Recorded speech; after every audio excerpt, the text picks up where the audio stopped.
Vamos a escuchar ahora a quien acaban de ver, al doctor Aldo Campos González, quien es chileno y que es teórico, ensayista y crítico educativo, especializado en teoría crítica de la educación inclusiva y que orienta su trabajo a la comprensión de la interseccionalidad, la justicia educativa, la educación antirracista, las teorías postcoloniales, los estudios visuales, la filosofía de las diferencias y las metodologías emergentes de la investigación. Articula su actividad desde una perspectiva post, inter y paradisciplinar. El trabajo intelectual de Aldo efectivamente ha sido reconocido por distintos países del continente. Aldo es el creador de la epistemología de la educación inclusiva, trabajo que también ha sido reconocido por distintos países y universidades en Latinoamérica. Además es director fundador del Centro de Estudios Latinoamericanos de Educación Inclusiva, el CELEI, que además es un centro que ha sido reconocido por Claxo, y también creó la primera licenciatura en educación inclusiva impartida en Chile. Por lo mismo, por todo este trabajo que viene desarrollando Aldo, ha sido profesor del doctorado en Ciencias de la Educación en la Universidad Nacional del Centro del Perú, en Perú, en la asignatura de Neurociencia y Cognición, profesor de Epistemología de la Universidad Inclusiva de la NLEF, Tuxtla, México, profesor visitante de la Universidad de Buenos Aires, Argentina, profesor invitado en la maestría en Educación desde la Diversidad, impartida por la Universidad de Manizales en Colombia. También dirige una revista, Filofonia, revista de educación inclusiva, que es una publicación científica del CELEI, y es profesor de educación general básica, licenciado en educación, postitulado en psicopedagogía e inclusión por la Universidad Católica Silva Enríquez, magíster en educación, mención currículum y evaluación, máster en política educativa y máster en lingüística aplicada por la Universidad de Jaén, España, máster en integración de personas con discapacidad por la Universidad de Salamanca y doctor en ciencias de la educación, cuya tesis fue aprobada con sobresaliente por unanimidad, con mención cum laude por la Universidad de Granada en España. Actualmente está cursando el programa oficial de doctorado en Filosofía y Ciencias del Lenguaje, impartido por la UAM en España, y también se lo conoce como autor de 6 libros, capítulos de libros, actas científicas. Aldo tiene más de 100 artículos entre el periodo 2009 al 2019, ha dictado más de 90 conferencias, clases magistrales, charlas, casi en toda Iberoamérica, a las cuales ha sido invitado gracias a sus escritos y publicaciones, por supuesto, y el gran aporte que ha significado la creación del CELEI y su visión de una educación y una justicia educacional e inclusiva.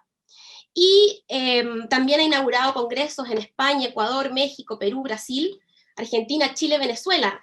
Imagínense, en julio del 2017 participó como conferencista invitado, y el 2019 también como conferencista invitado al Encuentro de Literatura Infantil y Juvenil que organiza la Universidad Nacional de Chimborazo y la Casa de la Cultura Núcleo de Chimborazo, quienes le otorgaron en Riobamba, Ecuador, el reconocimiento de ciudadano ilustre por su trabajo sobre epistemología de la educación inclusiva, y también fue reconocido por el municipio de El Tambo de la ciudad de Huancayo en Perú, tras participar como conferencista en el 6º Seminario Internacional de Investigación, Epistemología y Educación. Y el 2018, la Red Iberoamericana de Pedagogía le dio el Premio Iberoamericano a la Investigación por la creación de la epistemología de la educación inclusiva, y le fue entregado este premio en Ecuador.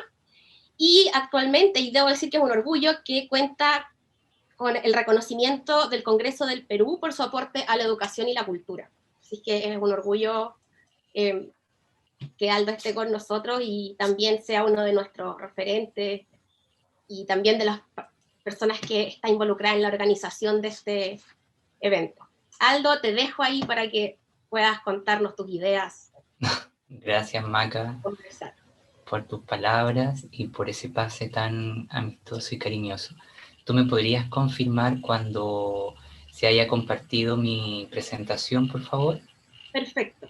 Ya, mira que como tengo un computador un tanto lento, entonces A mí Respecto a me los, parece que respecto se a los está minutos, cargando. ¿te aviso o prefieres tú manejarlo? No, Para, avísame tú cuando yo esté en el tiempo y yo corto cuando tenga que cortar, no te preocupes por eso, ¿ya? vamos a ver si Bueno, se ve en pantalla. ahí a mí Sí, me parece que ya se ve, ¿no? ojalá pudieras ampliarla. ¿Puedes Sí, ampliarla? la voy a ampliar, espérate, y ya comenzamos. Ahí sí me aparece a mí que ya está todo ok, Te ¿no? confirmo. Sí, ahora sí. Ok, gracias Maca por esa presentación, gracias también a Fabiana por habernos acompañado en el inicio de esta jornada del día de hoy, gracias a todas, todos y todas los que están presentes en el chat. Yo he visto que se ha mantenido el público, a minutos ha bajado, pero eso se debe a los problemas de conexión que a veces experimentamos, pero lo importante es que no hemos dado cita y hemos compartido estos momentos. Y también quiero agradecer a Natalia Duque públicamente porque habernos encontrado en el camino, en este peregrinaje. Ha sido también maravilloso encontrar a personas en otras latitudes de esta maravillosa Latinoamérica, en la que estamos pensando cosas similares, nos conectan preocupaciones, y parte de lo que el día de hoy voy a compartir dice relación con un desafío que Natalia me planteó a inicios de este año para un libro que ella está coordinando y que yo hice un humilde trabajo bastante sencillo a mi modo para ese libro y que me puse a pensar cómo podíamos pensar, valga la redundancia, la idea de la lectura en clave anticolonial, ¿no? Por supuesto que mi presentación no tiene ningún afán de dar como receta, respuesta, sino de pensar algunas cuestiones para poder estructurar las prácticas lectoras de alfabetización y de acción cultural en torno a algunos supuestos de lo anticolonial. Bueno, en ese marco, entonces, la imagen que aparece a continuación, que es un panel de abeja, a mí me gustaría que pudiéramos concebirla como la gran operación heurística que yo voy a tratar de desarrollar en este momento, ¿ya? Como bien dijo Macarena, yo intento articular mi trabajo desde una perspectiva postdisciplinar. Eso quiere decir que no estoy interesado en las dictaduras normativas, ni canónicas, ni en las dependencias metodológicas o disciplinares que muchas veces en mi campo de trabajo se establecen, que es la ciencia de la educación, sino que esta imagen recupera la operación que hoy día yo quiero desarrollar, que es la operatoria de la entidad, o como me gusta denominarla, inspirada en mi equival, una I-cidad, Y-cidad. ¿Qué quiere decir esto? Un gran entre en el que confluyen, se conectan y rearticulan una infinidad de elementos para dar paso a algo completamente nuevo, o por lo menos a un destello que no ha sido vislumbrado con anterioridad. Esta imagen además retoma otra parte de la operatoria que yo voy a intentar desarrollar, que es la idea de Miguel de Landa sobre assemblage o ensamblaje. Y para entender mi presentación es fundamental concebirla desde esto que estoy diciendo. No voy a dar una respuesta fija ni estable, sino que voy a intentar más bien rearticular elementos que aparentemente no suenan, no pegan, no calzan, para intentar producir un marco de entendimiento que nos permita pensar las lecturas, la alfabetización y las prácticas de escolarización en clave anticolonial. Bueno, en ese sentido, habría que retomar una idea de Rosy Braidiotti, que es una teórica del feminismo, ¿no es verdad? Y conocida mundialmente por sus aportes al poshumanismo, y fundamentalmente, para entender esta ponencia y el ejercicio de nuestro coloquio, Rosy Braidiotti es fundamental porque ella se ancla y nos da luces para pensar el compromiso antihumanista, es decir, un compromiso al que el feminismo fundacional, al que los estudios postestructuralistas, los estudios de la subalternidad, postcoloniales, decoloniales y todos los movimientos críticos contemporáneos de alguna manera han referido, que es subvertir la trama de relaciones que funda el humanismo clásico y que da como consecuencia un sistema dialectal hegeliano, y que es el que erróneamente habita en las políticas de educación inclusiva o de equidad, cuando pensamos que para incluir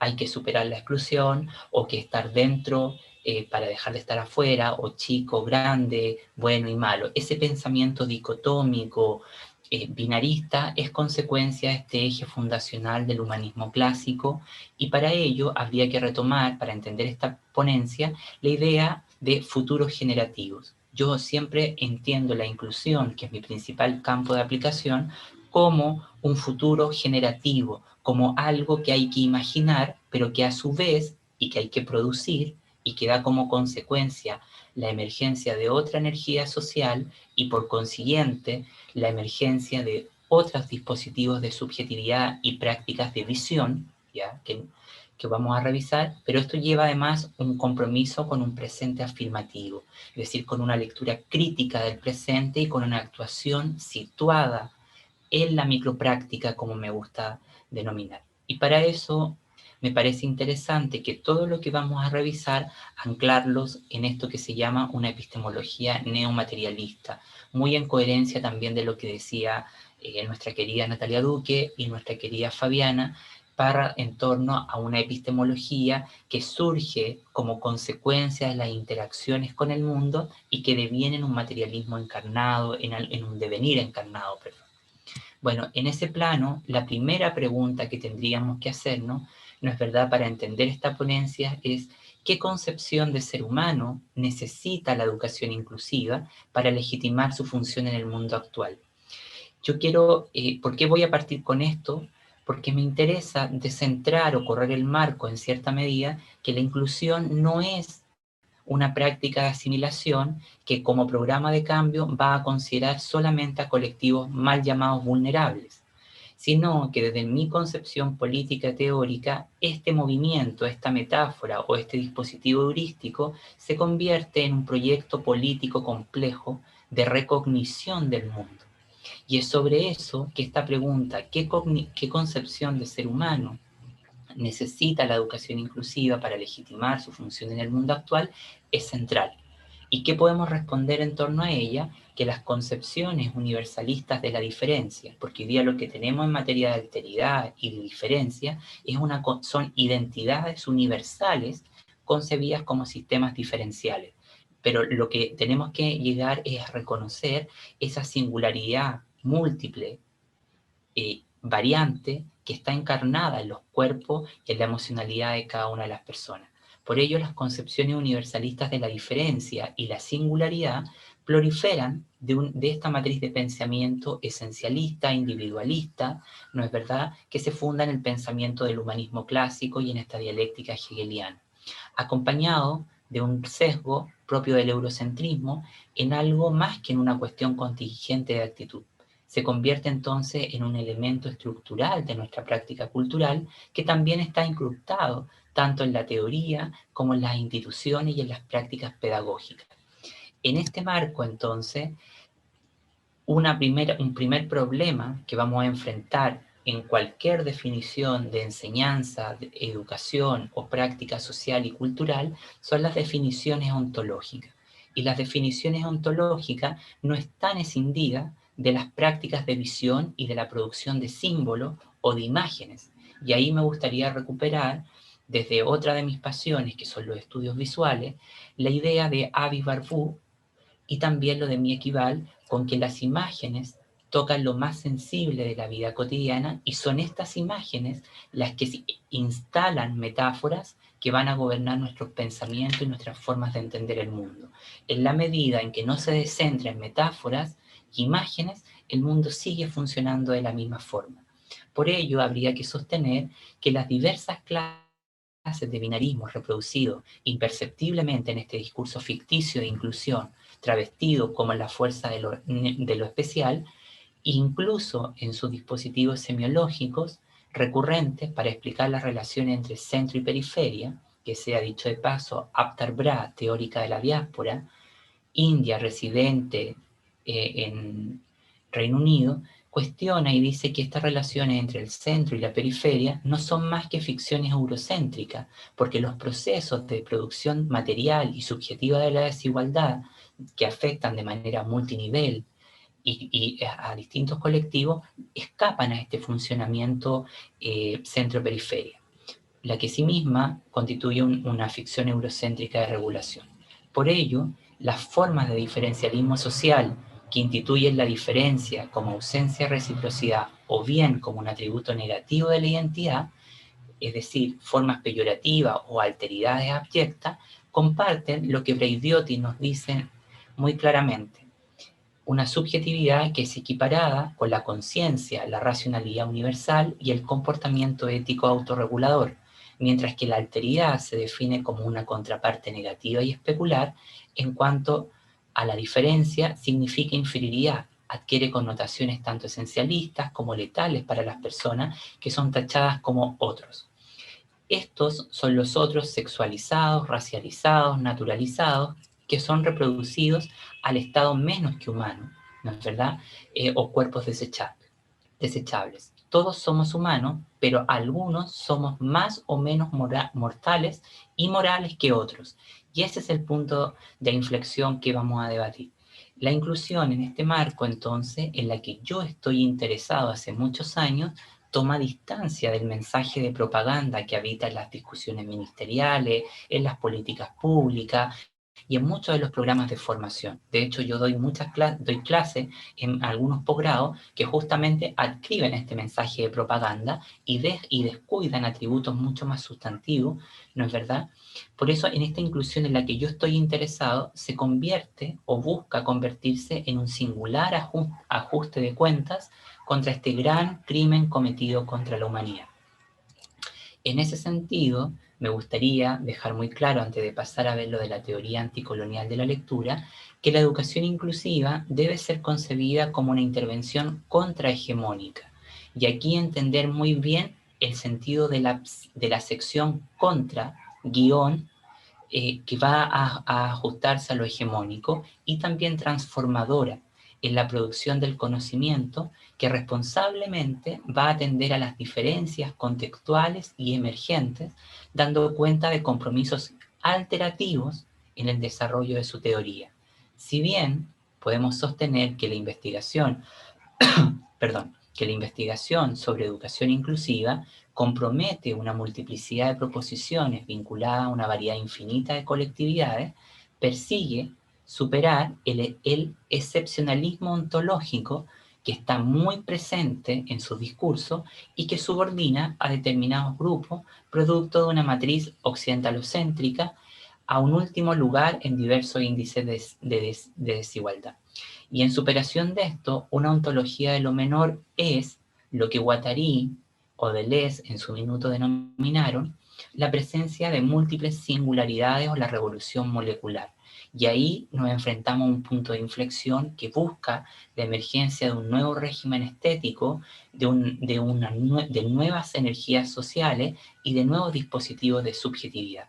Y esto es lo que me parece sustantivo de la inclusión, que no solamente transforma el mundo, construye un proyecto político y redefine las bases del contractualismo social, sino que además genera una revolución de las minorías concebidas como mayorías en el mundo, desde un pensamiento que altera la realidad y que no justamente busca producir un mundo alternativo, porque sabemos que las alternativas, según Santos Sousa, ya son casi hegemónicas. Lo que necesitamos son sistemas intelectuales, políticos, prácticos, que justamente alteren el orden conocido y las estructuras conocidas del mundo y den paso a la emergencia de nuevos dispositivos de subjetividad y de relacionamiento.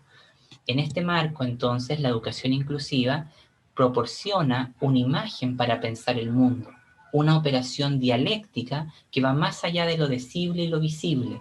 Es adentrarse entonces en la invención de lo desconocido. Y es este el problema que este enfoque tiene para pensar los problemas del mundo, porque implica una codificación de un mundo que todavía no desciframos. La inclusión es una imagen que nos habla acerca de muchas imágenes y metáforas que se van aglutinando y ensamblando. Tal como las hemos entendido, se convierte en un arrebato del presente y que siempre trabaja de manera interviniendo lógicas de producción, de pensamiento, de agenciamiento. Tal como decía Fabiana en su conferencia, todos estos enfoques que no pueden ser definidos en ningún paradigma o en ninguna disciplina, ¿no es verdad? Porque los cruzan, se rearticulan, se traducen y lo que hacen justamente es producir otras formas de producción del saber. Entonces, para cerrar esta primera parte, tendríamos que preguntarnos, ¿qué es exactamente la educación inclusiva? ¿Es un concepto, es un paradigma, es una metáfora, es un dispositivo heurístico, una metodología o bien una teoría? Aquí yo quisiera decir que ninguna de las anteriores. ¿Por qué razón? Porque este enfoque tiene problemas fundamentales, 4 problemas fundamentales, como yo digo en mis trabajos. Un problema ontológico, que adhiere siempre a los planteamientos del esencialismo mainstream, que obviamente se traduce en todo lo que estábamos conversando, un problema epistémico que no tiene una teoría, más bien tiene un conjunto de influencias que viajan y se movilizan entre distintos campos, por eso yo hablo de un diasporismo epistémico, de un nomadismo epistémico, que al encontrarse dialogan, interactúan y se rearticulan, produciendo algo completamente desconocido. Pero lo que sí podríamos definir a este sintagma llamado educación inclusiva es que es una metáfora, ¿no? ¿Y por qué es una metáfora? Porque es una explicación que surge en beneficio de distintos grupos marginados de la sociedad y que va a compartir premisas fundamentales y que además no le va a pertenecer a ningún grupo en particular. Y eso también coincide con la interseccionalidad. Por eso tenemos que preguntarnos, y aquí viene un dilema importante, que la inclusión como categoría de análisis va a enfrentar un problema definitorio particular. Y este problema es que participa de las relaciones de poder estructurales y de las representaciones culturales que interrogan. Al reconocer esto, entonces, que participa de estas relaciones, atiende a un conjunto de acciones que la sitúan como consecuencia de las relaciones a nivel estructural y de la micropraxis. Por eso que la inclusión se aprende en la micropráctica, en las interacciones cotidianas, en las interacciones del día a día. En este marco, eh, me gusta entonces concebir este enfoque como un laboratorio, ¿no? Que va a puntualizar en una naturaleza heurística que está en proceso de ser descubierto, que trabaja sobre algo que está dado, dándose o por dar, algo que nunca es estable, que no tiene una morfología clara y precisa, es algo que se abre al devenir. La educación inclusiva traza una epistemología neomaterialista, un campo de fenómenos experimentales, una red objetual que no puede ser descrita de antemano. Ninguno de sus elementos se encuentran o están allí por casualidad o se convierten en una política de todo vale, que es lo más común en estos discursos. Poner cualquier cosa y decir que es justicia, que es feminismo o que es inclusión. Y ese es el error heurístico que se conoce, ¿no? Que se puede armar un gran collage de elementos paratácticos, pero que no cruzan fronteras ni que están entrelazados entre sí. Y que todo esto de alguna manera pueden llegar a concretarse una vez sus resultados hayan sido confrontados rigurosamente. Bueno, en ese sentido, yo entiendo la inclusión como un proyecto intelectual de resistencia epistémica, es decir, una micropolítica analítica y epistémica, que va a interrogar permanentemente cómo determinadas formas de conocimiento, saberes, se colocan al servicio de la dominación. Y ahí, por ejemplo, este ejercicio es clave para transformar las prácticas de alfabetización, porque en este ejercicio es cuando nosotros nos topamos con que mucho del conocimiento disponibilizado para hablar de justicia, de inclusión, de equidad, etcétera, o de producción de otros mundos, es cómplice con muchas formas de desigualdad. Y esta empresa busca poner en tensión también una idea que está muy presente en las políticas educativas, que es el esencialismo liberal, es decir, la convivencia de marcos de valores antagónicos. Por un lado, la política educativa nos dice que viva la diferencia, viva la multiplicidad, hay que incluir, hay que dar cabida a las mujeres, a las identidades sexuales no normativas, pero en la práctica ese discurso se cierra con elementos esencializadores, con elementos segregadores y que de alguna manera hacen la emergencia de este esencialismo liberal. Bueno, dicho eso, me gustaría ahora sí que pasáramos a la idea de del anticolonialismo, ¿no? Bueno, cuando Natalia Duque, a quien pues, nuevamente le agradezco por acompañarnos el día de hoy, ¿ya? Y de habernos encontrado en el caminar, me invita a su libro, yo dije, como decimos un buen chileno, chupalla, ¿qué puedo escribir yo? Porque Natalia es súper seria, sólida, y se me ocurrió hacer un ejercicio de pensar algunos supuestos del anticolonialismo para revisar las prácticas de alfabetización, que en eso es lo que ahora vamos a conversar un poquito. Bueno, lo primero que tendríamos que decir es que el anticolonialismo es un fenómeno histórico, una categoría analítica y crítica, y también una praxis política intensamente contingente, ¿ya? Y que además es un fenómeno significativo en la configuración de la historia política y de la historia de la conciencia del mundo contemporáneo. Con frecuencia podemos sostener que esta noción y tópico de análisis recurre o viaja por distintas disciplinas académicas y proyectos de conocimiento en resistencia, y al trabajar entonces en la excedencia de diversos discursos y geografías del conocimiento, se resiste a una política de ubicuidad fácil en la estructura académica. Por eso más bien me gusta pensarlo como una operación que cruza campos, ¿no es verdad?, pero no está fijo en ninguno de ellos. Debido a esta complejidad, disfruto más definiéndolo como lo anticolonial como una metáfora, es decir, como una explicación elaborada por diversas colectividades y empleada con diversos fines, de una forma específica de verdad, es decir, un conocimiento que trabaja sobre una gran constelación de problemas, no marcos disciplinarios normativos. Coincidiendo con Lee, el anticolonialismo podría ser, en la mayoría de los casos, algo que ha servido principalmente como un dispositivo retórico genérico para describir lo que está en contra del colonialismo. Y por ello, uno de los objetivos más claros que persigue el movimiento anticolonial consiste entonces en destruir el dominio colonial y sus efectos en las diversas capas de funcionamiento de la acción cultural y pedagógica. Por ello, el ensamblaje de una teoría anticolonial de la lectura persigue esforzarse por crear un hombre nuevo que se niegue a replicar las injusticias europeas con caras nuevas y en cambio visualice protocolos éticos, políticos, estéticos alternativos para un mundo más igualitario, interrogando esa idea de lo igualitario desde un punto de vista de complejidad, no como nos va a decir Lazarato, no un igualitarismo fundado en los todos hegelianos, marcianos o durkheimianos, sino que en un igualitarismo complejo, que se baje a las necesidades de cada colectividad.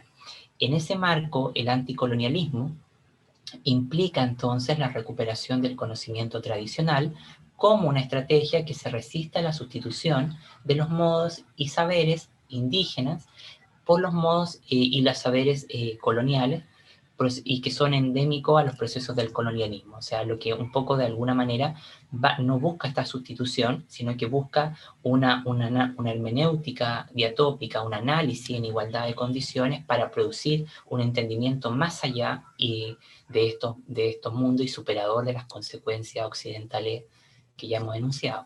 Por eso el término anticolonial no puede, por eso el término y concepto de anticolonialismo no puede tener un error que comunica la realidad y la presencia actual de la estructura y prácticas del colonialismo.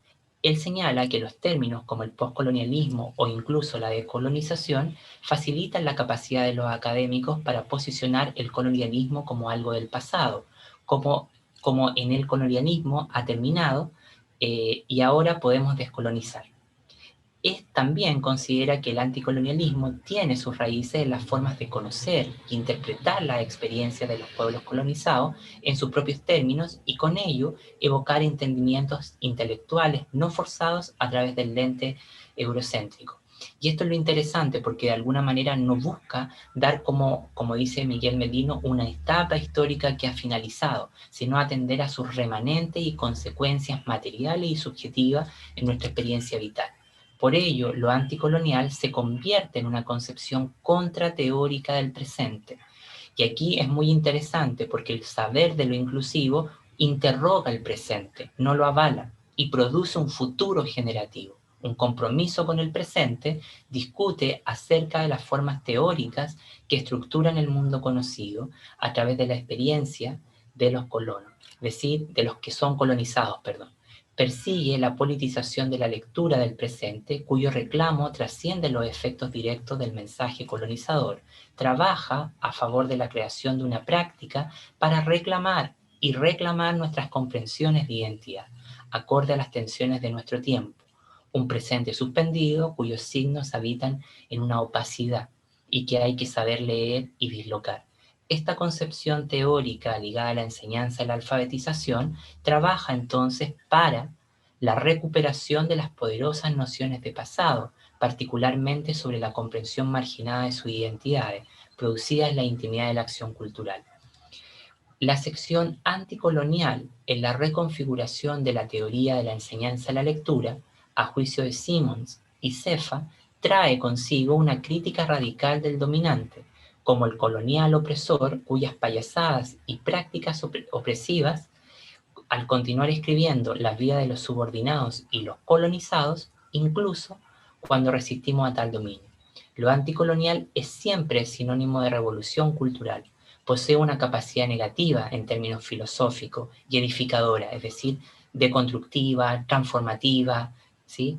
Trabaja en ese estratagema, cuya dialéctica se mueve entre la capacidad de transformar y producir lo desconocido. Y es eso la obturación que hoy día tenemos en los movimientos y del pensamiento. Brinda la capacidad a sujetos atravesados por el significante de la subalternidad para producir sus propios futuros pedagógicos y culturales, así como promover un diálogo afirmativo a partir de las identidades de sus sujetos implicados. El problema es la matriz de alfabetización y producción de los letramientos que ha quedado intacta, permitiendo a diversos tipos de intervenciones que agudizan el control y, por consecuencia, la regulación de un otro que es siempre concebido como una alteridad abyecta. Uno de los objetivos de esta empresa, llamada Teoría Anticolonial de la Lectura, consiste en reconfigurar el proceso de alfabetización y sus prácticas como un espacio, ¿no es verdad?, abierto a la producción de lo nuevo, una instancia en la que sean recuperadas las posibilidades de una narrativa contrateórica o la concepción dominante del presente. Y esto nos lleva a interpelar las formas de temporalidad, en formas que hacen sentido teórico al mundo cotidiano de aquellos que hemos sido colonizados, racializados, oprimidos o incluso los colectivos indígenas. Lo anticolonial es un sistema de resistencia a los efectos del colonialismo cognitivo, presente en las prácticas de alfabetización. Simons y Cefa vuelven nuevamente sobre este punto y dicen que ellos advierten que lo colonial todavía existe y al no incluir lo anticolonial en el momento neocolonial actual es muy problemático y limitante al intelectual discursivo de las prácticas que buscan la liberación y por consecuencia la descolonización. Finalmente, una teoría anticolonial de la lectura surge acerca de cómo pensamos sobre el mundo y al tratar de practicar el cuidado mutuo hacia los pensadores que leemos y hacemos los eventos históricos desde los que hablamos. Y aquí hay una reparación que el mundo académico y investigativo tiene que hacer, que nosotros somos el resultado de violencia epistémica de nuestras herencias de pensamiento y eso hace que el sistema educativo conocido fracase. El sistema educativo ya que tenemos, un sistema educativo desgastado y por consecuencia las prácticas de escolarización toman imperceptiblemente sistemas de asimilación con la cultura dominante y ese es un punto sustantivo que hay que atender. En este marco, entonces, para cerrar mi intervención y no aburrirlos, una teoría anticolonial de la lectura es una imagen de pensamiento, un pensamiento político en acto y una praxis de resistencia, pero aquí no es una praxis de resistir por resistir, que es lo habitual en el discurso académico crítico mainstream, sino que los sistemas de resistencia tienen que inaugurar otras formas de producción corporal, subjetiva, relacional. La resistencia se ocupa hoy día con alta recurrencia como contenido lingüístico, pero como operación política no es resistir por resistir. Hay múltiples maneras de hacer esta acción micropolítica. Y esta resistencia opera en proximidad a lo que Chela Sandoval nos denomina conciencia o metodología de conciencia oposicional, que va a estar interesada en desplegar múltiples formas de oposición al colonialismo cultural que tenemos. Y esto es lo que se reproduce, por ejemplo, en los programas de estudio, en las pruebas de evaluación de la comprensión lectora, etcétera, y su impacto en las instituciones de difusión de la cultura, la biblioteca como espacio de producción de memoria, la escuela como espacio también de producción de memoria, como espacio de producción y legitimación de violencia, y no como un espacio de esperanza, enfatizando en la necesidad de rechazar el poder colonial que está instituido incluso en nuestros cuerpos y restituir el control local, es decir, del agenciamiento comunitario, materializa un cuadro revolucionario para desestabilizar esta matriz de letramientos que están constituidos en el poder de los modos filiativos de representación cultural de una hegemonía imperial, colonial y mucho más fuerte. Finalmente, los sistemas educativos han esbozado la comprensión del mundo contemporáneo a través de sistemas de apropiación de aspectos centrales de la cultura alfabética colonial e imperial, que a su vez constituyen aspectos de regulación de una política cognitiva del mundo. La apropiación, en tanto categoría analítica central, en la teoría postcolonial, encuentra su fertilidad en el estudio de las formas en que la cultura dominada o colonizada puede utilizar herramientas del discurso dominante para resistir su control político o cultural. Y aquí la operatoria central en esta idea es justamente considerar la apropiación, cómo la apropiación puede describir actos de usurpación en diversas culturas y dominios, pero los más potentes son los dominios del lenguaje y la textualidad. En estas áreas, el lenguaje dominante y sus formas discursivas son más relevantes que el texto de origen apropiado para expresar experiencias culturales muy diferentes y para interpolar estas experiencias en los modos de representación dominantes para llegar a una audiencia más amplia posible.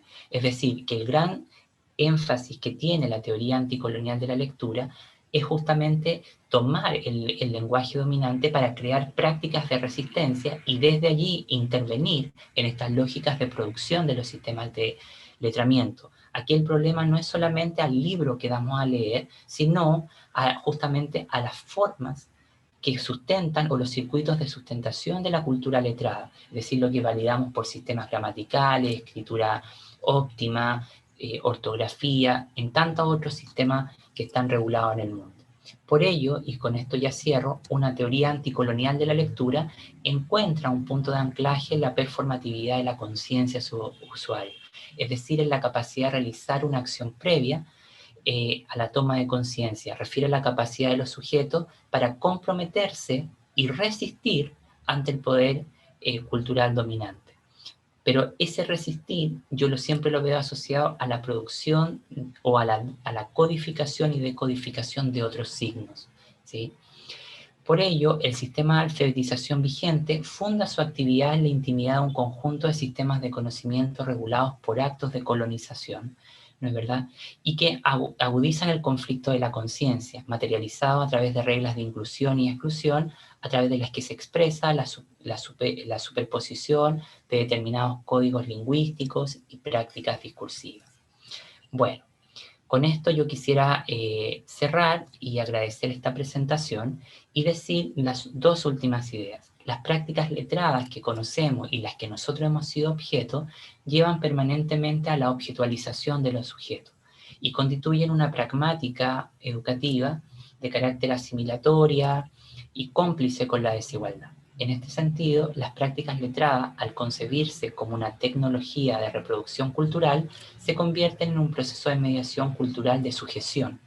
Las modalidades de alfabetización son prácticas generales de aseguramiento del colonialismo a través del derecho a la lectura, fomentan un sistema de reevaluación de los tropos de investigación, lo que es vital para los lugares en disputa en los que nos inscribimos y habitamos, además de una reconceptualización del método que también adquiere un replanteamiento de la investigación sobre la subjetividad como algo que está encarnado y atravesado por múltiples prácticas. Pensar la teoría de la lectura en clave anticolonial sugiere asumir unos compromisos que trascienden la movilización epistémica de saberes, inscribiendo su campo de acción en un sistema de movilización política, de reinvención de lo conocido, ¿sí? Es una propuesta teórica o una teoría que busca constituirse y desarrollarse por fuera del contexto de definición efectuado por los colonizadores y por eso que adscribe esta idea de lo alternativo y no solamente de lo alternativo. Busca derrotar el componente institucional estructural y también relacional instituido por relaciones de poder, imbricado en determinadas estructuras de producción lectoescritural. Muchísimas gracias, espero haberme explicado bien y haber sido un aporte. Y muchísimas gracias también Macarena y Natalia por estar compartiendo en esta mesa.